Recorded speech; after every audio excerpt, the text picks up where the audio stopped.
Salut à tous et bienvenue pour une nouvelle halte. Aujourd'hui on attaque un nouveau sujet avec les haltes animées. Et pour cette nouvelle chronique, on va s'attaquer à un animé de 2018 qui s'appelle Run with the Wind et qui est pour moi exceptionnel. Donc, fan de course à pied ou chauffeur de canapé, partons ensemble à la découverte de cet animé qui ne laissera personne indifférent. C'est parti.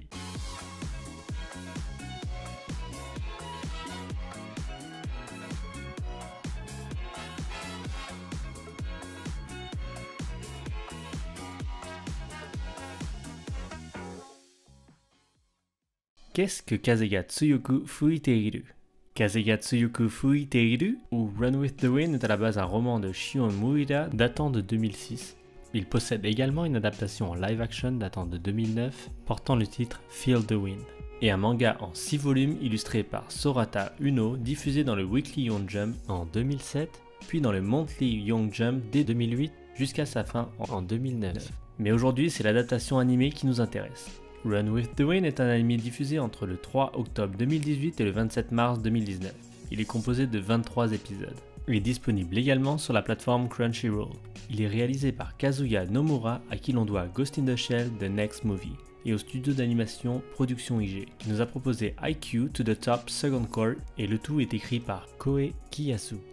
Concernant le chara-design, il est quant à lui réalisé par Takahiro Shiba, qui fut chef directeur de l'animation sur certains épisodes de Haikyuu et animateur clé sur Ghost in the Shell Standalone Complex. La musique quant à elle est faite par Yuki Hayashi, connu pour son travail sur Haikyuu et My Hero Academia. On se retrouve ici avec une équipe qui a énormément travaillé ensemble, mais surtout, qu'est-ce que ça raconte? C'est par une nuit étoilée que Kakeru Kurahara, en pleine fuite, rencontre Aiji Kiyose. Et c'est par une simple question qu'ils entament la discussion. Tu aimes courir? Aiji l'emmène donc dans la résidence des bambous bleus et lui présente ses 8 futurs colocataires.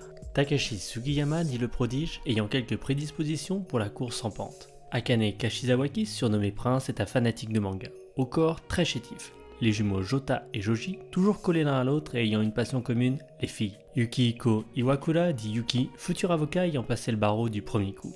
Musa Kamara, d'origine tanzanienne, venu au Japon pour étudier l'espace et l'ingénierie.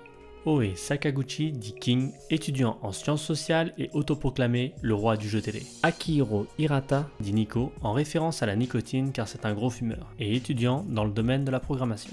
Et pour finir, Aiji Kiyose, dont le passé reste très mystérieux même pour ses colocataires.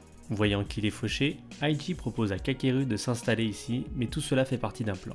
Il prévoit que lui et ses colocataires participent au célèbre marathon relais, le Hakone Ekiden, une course sur 2 jours depuis Otemachi jusqu'à Hakone sur plus de 200 km. C'est l'une des courses universitaires les plus importantes du Japon. Le seul problème, c'est que tous les membres du dortoir sont tous novices, sauf Kakeru. Ils se retrouvent tous embrigadés malgré eux dans une aventure qui les rapprochera les uns les autres. Mais au final, ça vaut quoi? Au final, qu'est-ce que ça vaut? Alors j'ai eu la chance de lire le manga et de regarder l'animé, et je peux vous dire que les deux sont exceptionnels, mais j'ai quand même une petite préférence pour l'animé. On sent que le studio d'animation y a mis beaucoup d'amour et d'attention. Avec la base du roman de Muria qui est déjà très bonne, Koei a su rendre le tout fluide et agréable. Et je pense que tout cela est dû grâce à son travail en tant que seiyuu, parce que c'est le doubleur officiel de Hippo dans Hajime no Ippo, et aussi il l'a fait dans Prince of Tennis.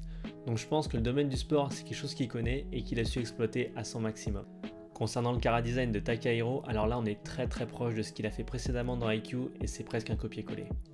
Donc si vous êtes fan de cette série, foncez, parce que son style s'adapte énormément pour les animés de sport, et ça marche du tonnerre. Le seul petit bémol que j'ai, c'est l'ajout de cel shading dans les voitures ou dans les courses à pied, et ça nous sort un petit peu du récit. Mais ça, c'est mon avis personnel. Donc on se retrouve donc ici avec un animé de course à pied, mais le sujet principal c'est surtout l'être humain, les relations qui tissent les uns avec les autres et les enjeux personnels et de groupe. Le tout, comme je l'ai dit précédemment, est très bien raconté et on se retrouve ici avec un animé qui est pour moi indispensable et on se lie très vite à ce petit groupe de bras cassés. Voilà, j'espère que cette chronique t'a plu et qu'elle t'a donné envie de te plonger dans cet animé qui a été pour moi aux petits oignons. N'hésite pas à me follow sur les réseaux sociaux, surtout sur Instagram où est-ce que je suis un petit peu plus actif et on se dit à très bientôt. Ciao.